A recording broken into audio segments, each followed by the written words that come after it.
Well, the new Prime Minister said his government's work is urgent and he promised change would start today.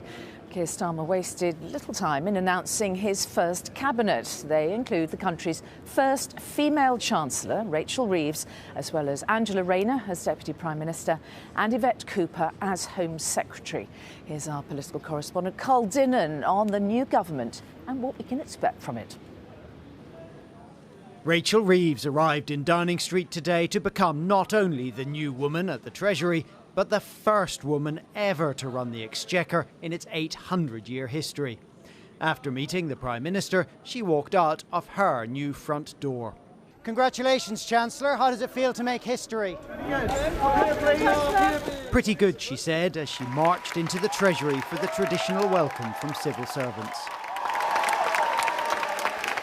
She told them she wanted to be the most pro-growth Chancellor in history and it is also a huge privilege to be the first ever female Chancellor of the Exchequer.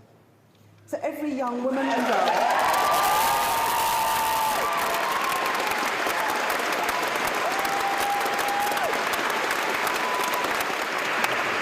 young woman and girl watching this, let today show that there should be no ceilings on your ambitions, your hopes or your dreams. Angela Rayner, Labour's deputy leader, has also now been appointed Deputy Prime Minister. Angela, how many jobs have you got?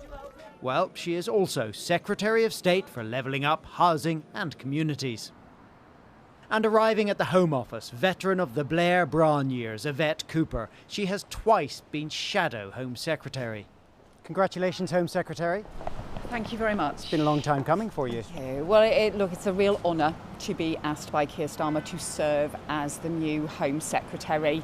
The first duty of any government is to keep our country safe, to keep our communities safe and to keep our borders secure. But not all of Labour's shadow team made it to Downing Street. Jonathan Ashworth lost his seat last night. It's very disappointing, but that's democracy. That's democracy. And so did Thangam Debonair, the Shadow Culture Secretary. And so today, Lisa Nandy found herself appointed Secretary of State for Culture, Media and Sport. This afternoon, the new Health Secretary said he had already started work. Today, one of my very first calls was to the junior doctors, inviting them in next week to get the negotiations up and running as a matter of urgency. Today, Labour's new ministers can savour their historic victory. Tomorrow, they have some very familiar problems to solve.